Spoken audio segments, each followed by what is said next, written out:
All right, Nick. Coming into this one, not so hot. Not looking good. Not what the doctor ordered.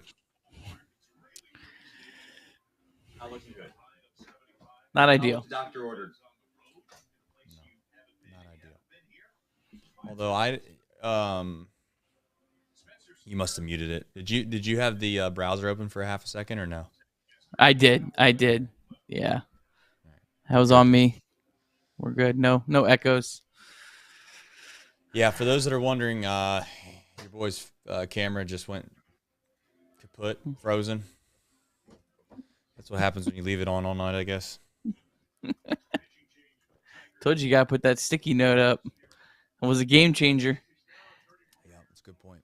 I need to have a checklist of things I need to do when I leave.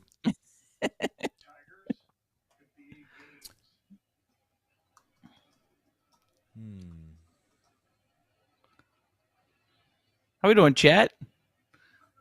Oh, come on. Let's not be hitting Spencer Steer in an 8-1 game. That didn't even hit him? John says Trace doesn't even want to go on. Ain't lying. Yeah. So what do you want to talk about? I'm talking about baseball. Yeah. You guys like Netflix? Oh, my camera. It's all a mess. If you're going to lose, I guess this David is the way Bell's to got to lose. get tossed, right? I'm not even watching. I'm talking about Steer getting hit. I got thrown behind him. I cannot believe this home plate umpire has not thrown anyone out of the game. I will say, He's he has been patient. There he goes. I'll give this guy some credit. Here he goes. Yeah, that did. I don't know, why were they trying to challenge that? It did look like I don't know. I don't know what I'm watching. Oh.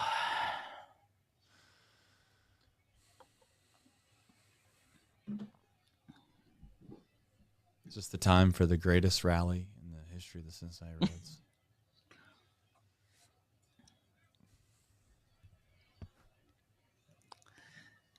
Well, this was the guy that was put on waiver claims that no one picked up. So, Hey, we've had a few of those.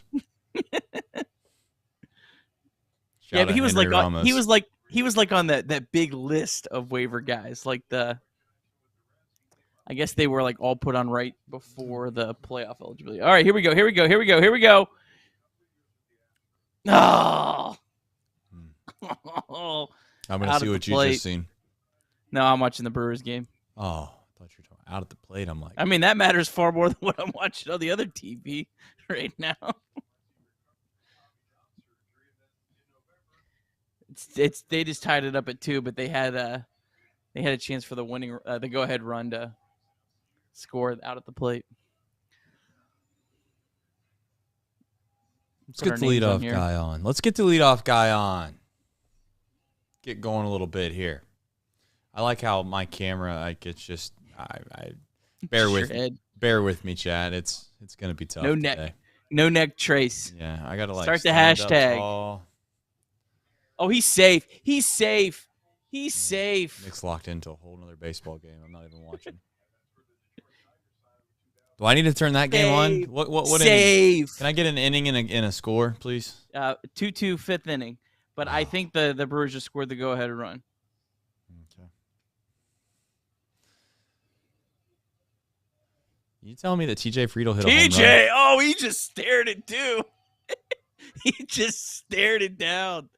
Hey, TJ's playing well, man. TJ Friedel is playing great baseball right now. I can't wait to watch this. It matters. Oh, overturned. Marlins are losing. We're back, baby. We're back. Call a friend. Tell a friend. Call a buddy. Tell a friend. You got a buddy in the carpet business. Rally Reds and the Rally Brewers. All right, let's update the scoreboard. 400 feet down the line's pretty big ball. It's a pretty big bomb. Oh, man. That ball's hit. Good for him.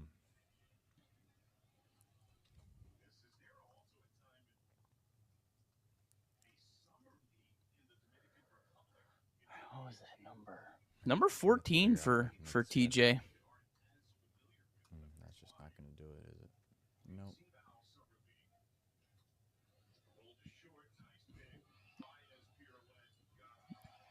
Man, India's had a rough day. Not like he actually hit the ball well, but he's had a tough luck day.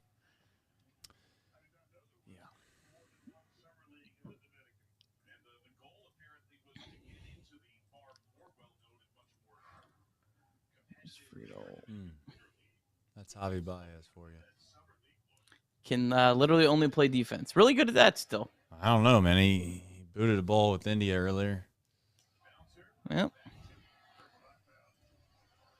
Joey Votto proceeded to give us a nice, easy rollover ground out. Well, beat the Mets.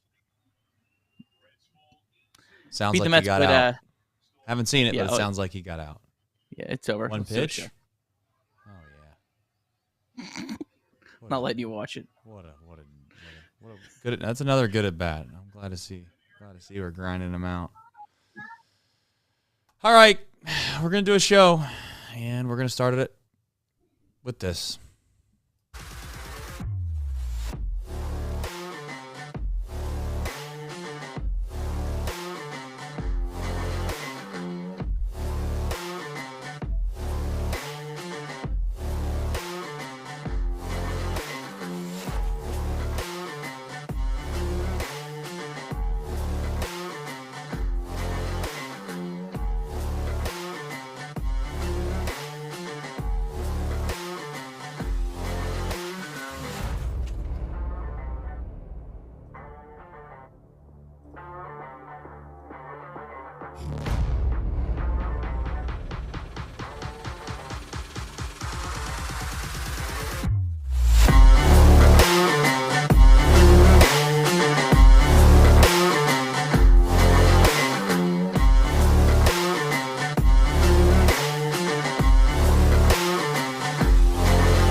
All right, Nick. Reds lose a pretty decisive battle to the Detroit Tigers on getaway day, 8-2. And there's not a whole lot to take away from the day outside the fact that it just wasn't a very good day for the Cincinnati Reds. Not sitting here and trying to pawn it off and act like it's no big deal. They all matter. They're all a big deal, Nick. But unfortunately today just wasn't a very good day for the Cincinnati Reds. Yeah, it's another one of these games that game ends and we go, well, thank God they won the day before, right? I mean, that's kind of been what's defined this season is the Reds have won those 50-50 games more often than not. They've had a lot of these stinkers, and that's why the Reds are still playing meaningful baseball. 14 games to play. Yeah, and this is to the point that I was trying to make the other day. I'm glad. I guess if you're gonna give up some runs from a bullpen perspective, which today it was inevitable they were gonna give up some runs. They basically covered the whole entire game. But if you're gonna give up some runs, then maybe this is the manner in which you give them up. Buck Farmer gives up a grand slam in a moment that I'm not saying the game was out of the way, but the game for lack of a better term, was pretty much over. So maybe that kind of crosses that off the list of the bucket list things that needed to happen before the Reds make the postseason, is that this bullpen was going to give up a run. It's just a matter of when, and today was that day. They lose, you move on. Before we kind of get into some other things, let's do the box score recap here really quickly. It's not great, but it's something. Yeah, I mean, overall, I think that if David Bell would have been told that he'd get through Derek Law, Sam Moll, and Ben Lively through 6 1/3 innings with only 4 runs allowed. I mean, overall, that's pretty much a win with kind of what you're going against. Fortunate for the Reds offense, Trace just couldn't get anything going. They were facing a Tigers starting pitcher in Reese Olson that came in pitching really well. 6 innings for him, 2 hits, 1 run. He walked 4, gave up, but did strike out 7. I don't. That's really all I got, Trace. Honestly, for the box score recap, Steer homered, Friedel homered, Ellie walked twice.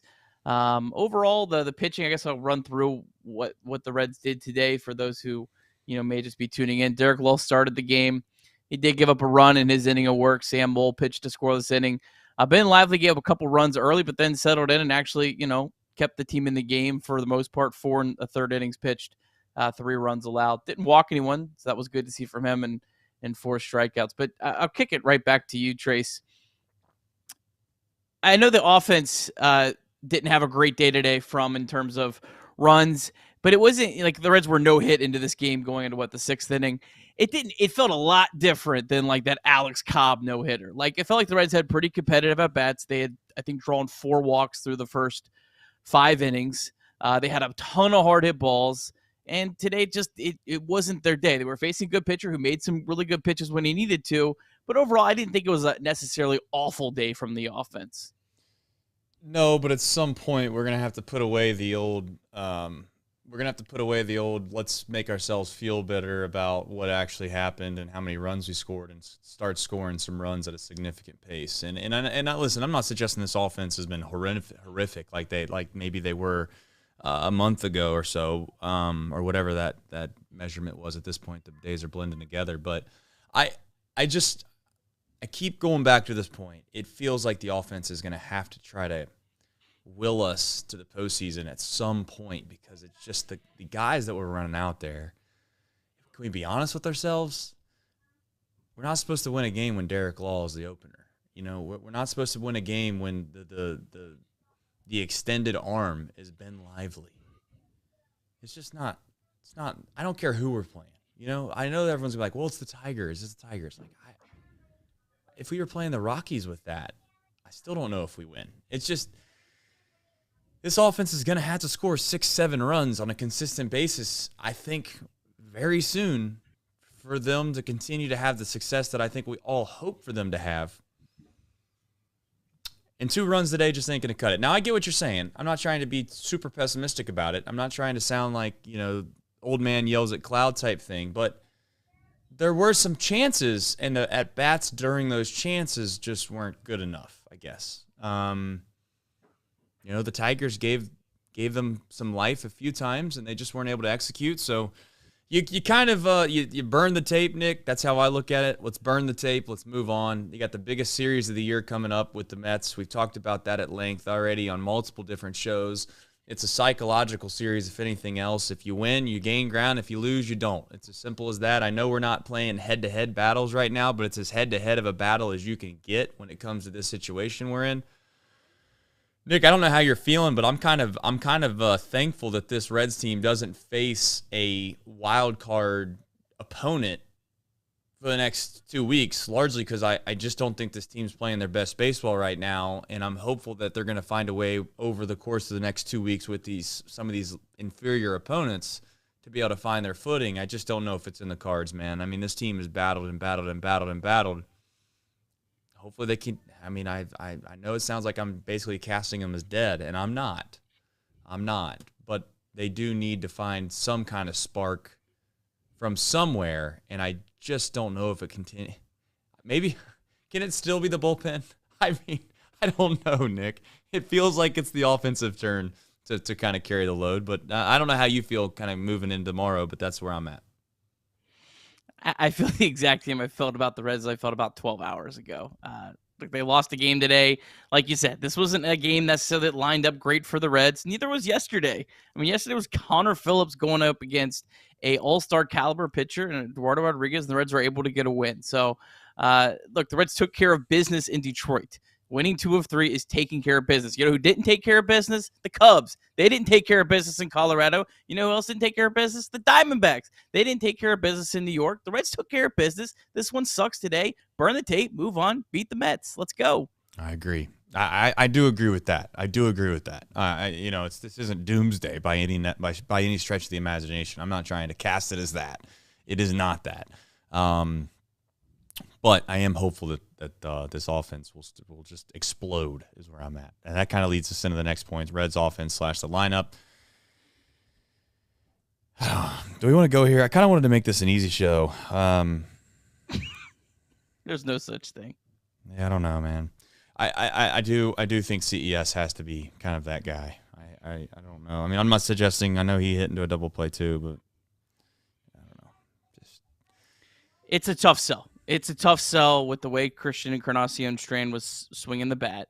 It's a tough sell not to have him in the lineup against right-handed pitching, which it seems like CES has been turned into a platoon player, and I don't like that. Look, it's a tough call. Let's not act like this is some giant easy call. Let's call it exactly what it is. Pretty much, it's, should you play Joey Votto or Christian Encarnacion Strand because of Jake Fraley having to be an exclusive DEH? That's basically what it's come down to. And maybe Jake Fraley will run out of gas, and then this isn't a problem in a couple days, because that's absolutely a possibility, and we're wasting time on this. But look, it's a tough call. Joey Votto or CES. CES has swung the bat well of late. Joey Votto did not before he got injured. But how do you evaluate both of these guys? Because you have Joey Votto. Who has any idea what he's going to do over the next 2 weeks? I don't think there's a single person that can say, yeah, for sure Joey Votto is going to be great. I don't think you can say for sure Joey Votto is going to be awful. We just don't know how serious the injury is, how much he can come back this late in the season. We also, Christian Encarnacion Strand is a rookie. He looked great of late, but is that fluky? Like, this is where you have to really have the pulse of each of these guys and be able to make the best educated decision. There's not a whole lot of data that you can just turn to and say, oh, there it is. Like, you have to make the tough decision here. And right now it's hard to have CES out of this lineup. I think it's as simple as you're dealing with an iconic figure that, let's call a spade. It's going to be very difficult to sit and not play a whole lot, especially when you realize and you know deep down David Bell knows that this is the final 2 weeks of Votto's career in Cincinnati. I think he wants to give him every chance there is to possible to be successful in play, and I think I'm just going to sit back and let it be. I as much as I'd like to get fired up about it and scream and yell and get mad about the fact that Joey Votto probably doesn't deserve a chance to play every single day, I'm just not going to do it. I'm not going to go there because I see both sides of it. I really, it's hard to say because Joey Votto can get hot. It's not like Joey Votto is just 100% a guaranteed out. Although it feels like that maybe of recent, that's actually not 100% accurate because we've seen it happen before. As soon as you think Joey Votto's dead, he comes back, he hits 2 home runs in a game, and the next thing you know, for a 1 week stretch, he hits 5 home runs. I don't know, but it does feel like the Reds are in a position where they're going to have to make some decisions in regards to what do they do with Votto, and we'll find out. I don't know, but the lineup as a whole, I feel okay about. I just hope they can get off to a better start. That's all. What about the other one? Because there's basically 2 big lineup decisions, and maybe this is just a one-off day. Maybe there's something that David Bell and the coaching staff and the scouting department saw that said Nick Martini is a good matchup in this particular day, and it just didn't work out. Well, he did have a walk, so it wasn't necessarily like he was completely terrible, but there's also basically Noelvi Marte versus Nick Martini, because you have Martini playing right field. You had, I don't know, they moved the lineup around, so now I'm kind of confused. Well, Renfroe, Renfroe's another guy. Well, Renfroe's not playing against right-handed pitching, so that's not really, I don't think, anything of concern. But Noelvi Marte, he had the hardest hit ball of the day for the Reds today, 108.9 off the bat. He was also really hot. And I don't know how much of Marte was, all right, well, we got these guys back. He's just, we're going to go with the veteran guys over Marte, or if it was the broken nose or maybe some sort of the combination. But he's another guy that was playing really, really well. It's just, it really stinks to have CES and Marte, 2 guys that you're really counting on in the future that were playing well, and they kind of get taken out of the lineup and pushed to the side. And again, I don't know if it's necessarily a completely wrong decision, but it does kind of stink. I don't know how else to say No, it. I understand where you're getting at. I know what you're saying. Let's face it, Hunter Renfroe, and I know you're using the splits example, but I'm just talking about ball players in general here. Hunter Renfroe, for the most part, has not been much of a good addition to this baseball team. And now it's a very short period of time. We might Hunter Renfroe, we might all sing his praises if this team makes the postseason and then he gets hotter than a firecracker. And we talk about how Hunter Renfroe for the next 10 years. I don't know. You could make the small case for Harrison Bader the same way. But here's the thing. Marte, in my opinion, is a big league hitter. He's a guy that I'd like to see in the lineup every day. And maybe you can convince me it's because of the broken nose as to why he hasn't played lately, and he's just coming back from that. But in general, if Marte's somewhat okay to play, I'll die on the hill of Marte playing. I give Martini and David Bell a little bit of a break with that because Martini's been scorching hot. In fact, I would say Martini's had some of the biggest hits of the Reds' entire season. So I can buy into the idea. I mean, it's the truth. It's the truth. No, yeah. I'm not.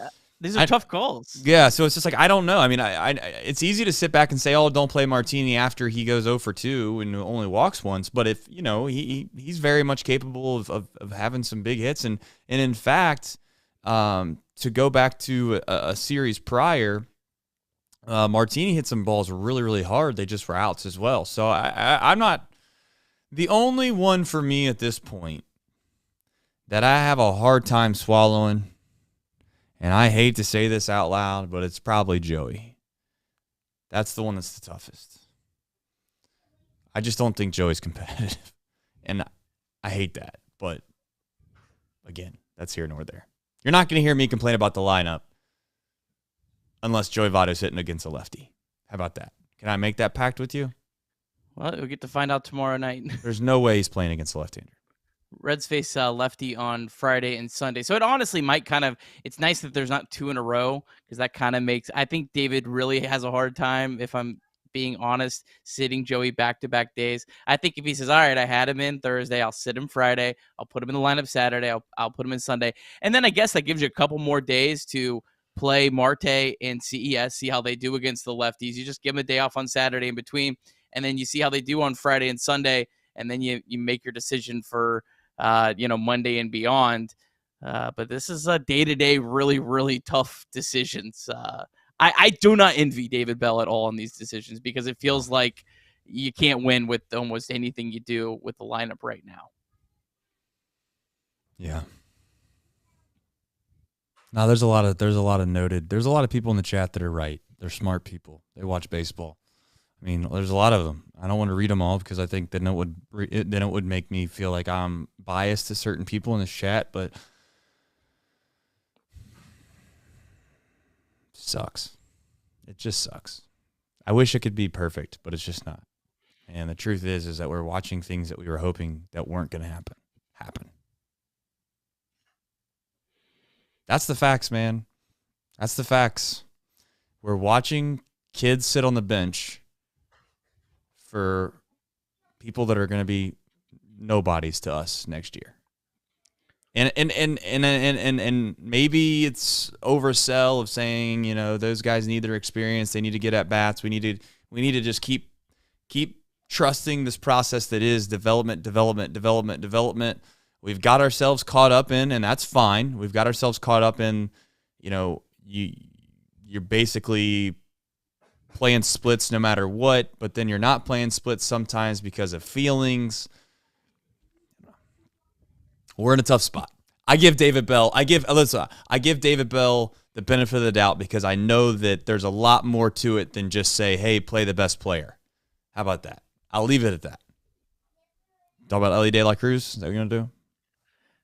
Yeah. Wild batting 8th today. Got pinch hit for against the lefty, and it looked like the right call. Especially, I don't think you need to platoon Ellie De La Cruz, but I do think if it's a situation like there was where you're down 3 runs, facing a left-handed pitcher in the 8th inning, I think bringing in Nick Senzel, a guy who clearly has a better chance of getting on base than Ellie De La Cruz, was the right call there.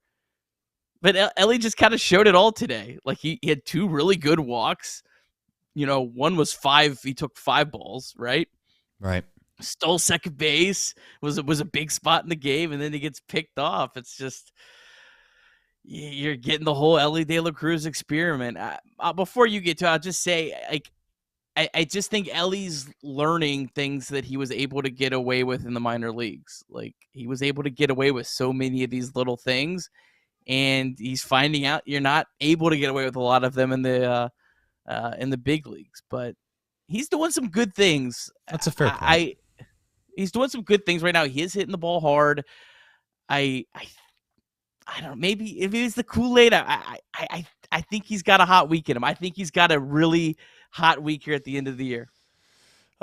Carrie asked, did we expect the Reds to sweep the rest of the season? No, we didn't. I mean, we're not. Listen, Carrie, just to be clear here, I'm not upset or mad by any stretch of the imagination as we look at the NL wildcard standings. The Reds drop back a half of a game. We'll see if the Diamondbacks can take that full game advantage. But there's your wild card scoreboard currently. Brewers lead 3-2 in the fifth. Diamondbacks play the Mets here just shortly 4:10, and then the Giants at the Rockies at 8:40 tonight, and the Cubs do not play. All right, so just to be clear here, I did not expect the Reds to win out. Of course not. But it'll be interesting. I guess I get a little worrisome when I start to think through all the scenarios that exist and what might actually happen versus what I would like to see happen. But you know what? I don't know. I feel like it's a loser's mentality, what I'm about to say, but I can understand why you would give a guy that's been in your franchise for 20 years or whatever it's been, it feels like, and he's going to have a statue outside the stadium. He's done everything that you could possibly want for this organization and more. It feels like one of these things, Trace, where if Joey Votto gets super hot, there's going to be half of this crowd that's going to be like, "You idiots wanted to pitch him," and then if he doesn't get hot, it's going to be, "I can't believe you guys are okay with playing him." It's like, are we in the trust tree? Are we in the trust tree a little bit here with this whole Joey Votto thing? I think that ship has sailed. It would take a minor miracle for me to say, you know what, I don't want to say but just in general, like, we're all wrong about the Joey Votto situation that exists. He would have to hit like 6 home runs over the next week and a half. And if he does that, then I'll gladly say I was wrong. But if you take away the number and you take away who he is, if it was just Jason Vossler out there doing what Joey Votto's been doing for the past month. So, I get it. We're not going to dwell on the subject for too long here, but you get my point. I think we all understand the matrix that we're in with this whole thing. I love Joey Votto. I really appreciate everything he's done for this franchise, and by God, I just pray to God that somehow he gets hot, because I think he's going to play no matter what. Yeah, I mean, you better prepare yourself. You have to hope he gets hot. If you're in this chat right now and you're just if you're in this chat right now and you're one of which you think that there's no reason that Joey should be playing that all that much because he's just not produced lately, you just have to prepare yourself for what's coming, and that's fine because he has a chance to help this team. It's not like he's legitimately horrific. I just don't know if he's the best option, and that's hard to swallow when you've battled until September 14th to be in the race that we're in, and I'd like to just put the best lineup out there no matter what. I don't care what the name in the back of the uniform is. Let's just put the best team out there to win, and I don't know if we're – I don't want to say I guess my point is I just don't know if we're doing that, okay? I'll leave it at that. All right. I don't have much to add with Ellie. Listen, Ellie's young. I'd like to see him make some more routine plays, but as I said before, he is young. I'll give him a little bit of time to develop. I'm not going to crush this kid. I'm not going to crush this kid a ton until I see more baseball, and I think that hopefully he takes this I hope he takes this profession very seriously. I hope Ellie tries to get better. I hope he doesn't just rely on his talents. I hope he doesn't just rely on the God-given abilities that he's had his whole entire life, and I hope he grinds. I hope he turns into a grinder, turns into the ultimate professional, and he becomes a superstar because he has it in him. But he's starting to learn. He's starting to realize, to what you said, it takes more than just talent to win at the elite levels. And hopefully he's a guy that comes into next year and he's a better player than he was today. So we'll leave it at that. I don't know what Matt McLain was doing when he was 21 years old. He was playing at UCLA. Maybe he couldn't field routine ground balls as well as he can now. I don't know. Maybe, I'll be honest.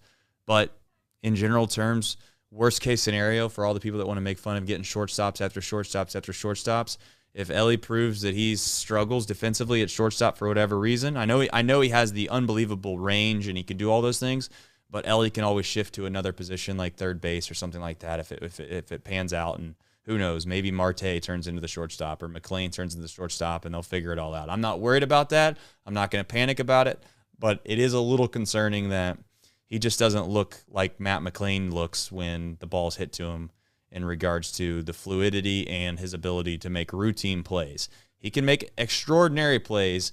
Elly can make plays that no other human on earth can make, which is fantastic.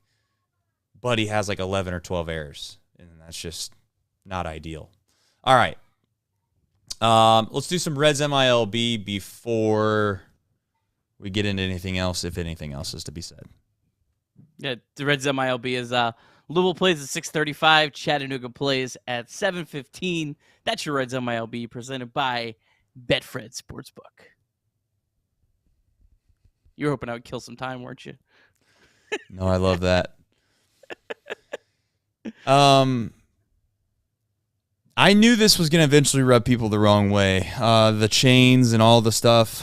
Sean in the chat says Trace is hitting 200 at the college level with 5 gold chains around his neck. Trace's manager then calls Trace into the office and says, "Trace, you need to play chain free." Listen, I get the mindset where this comes from. But no matter what Elly wears or what Elly does, okay, he's just the player he is. It's not like this guy has to, shave his beard if he has one and cut his hair real short and take his arm sleeve off and go out there and make sure his shirt's tucked in and his pants are pulled up all the way and and he looks exactly like the prototypical baseball player you'd like to see. Elly has swagger. Elly plays a certain way. You're either gonna love that when it's going well, or you're going to hate that when it's going bad. I said it before, I'll say it again. There's a little Brandon Phillips, there's a little Ocho Cinco with Elly De La Cruz. When things are going really, really, really well, everybody seems to love that. When things are going really, really, really bad, everyone seems to want to make that to be a topic of conversation. I just say it doesn't matter whether it's going really, really, really well or it's going really, really, really bad. That's who he is. Let's live with it. Let's hope he gets better, and we kind of keep it moving. All right, who, what, when, where, and why, Nick?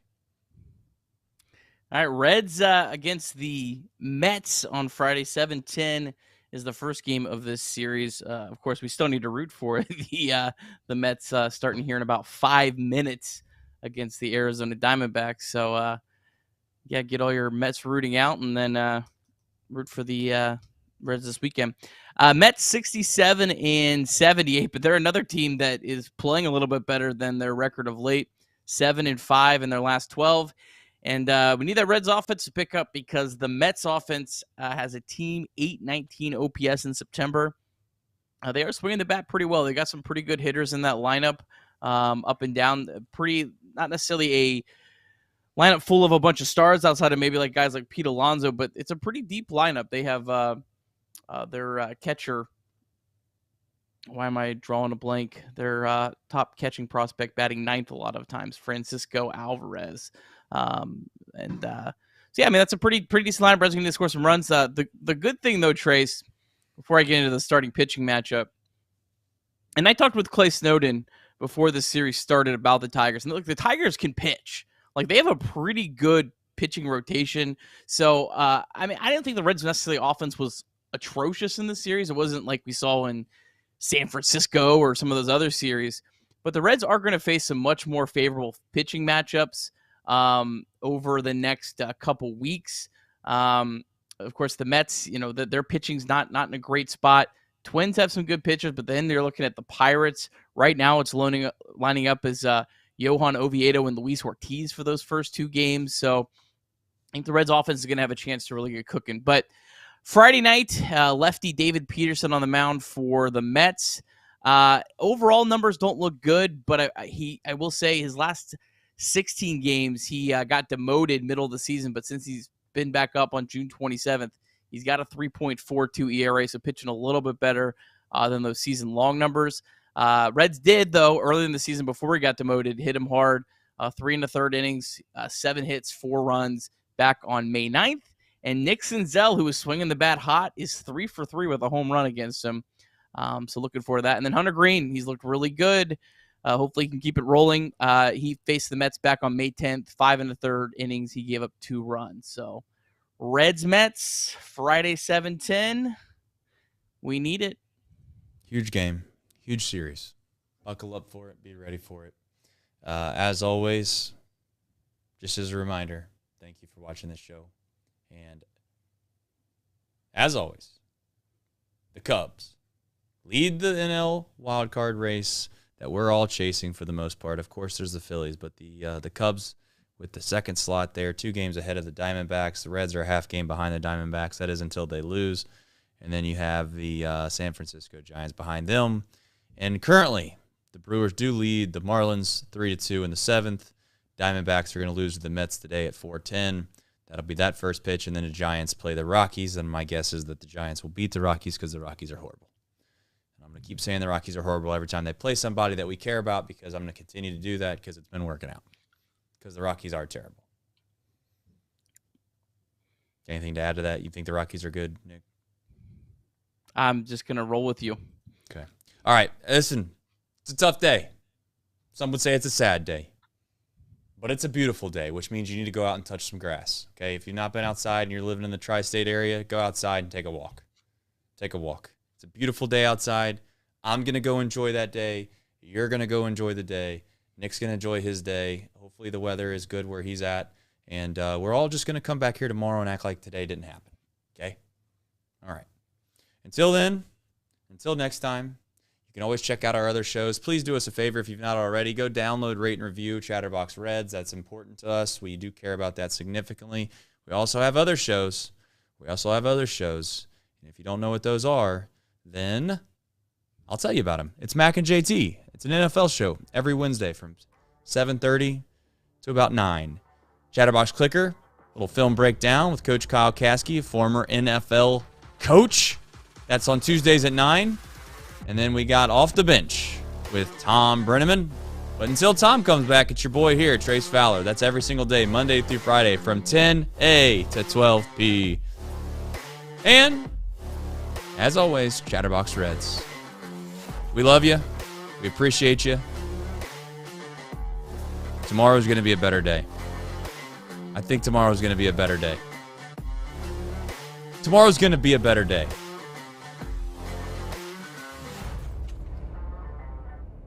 We're going to get some good sleep. We're going to wake up. And we're going to destroy the Metropolitans. Much love to you. Take care. Go Reds.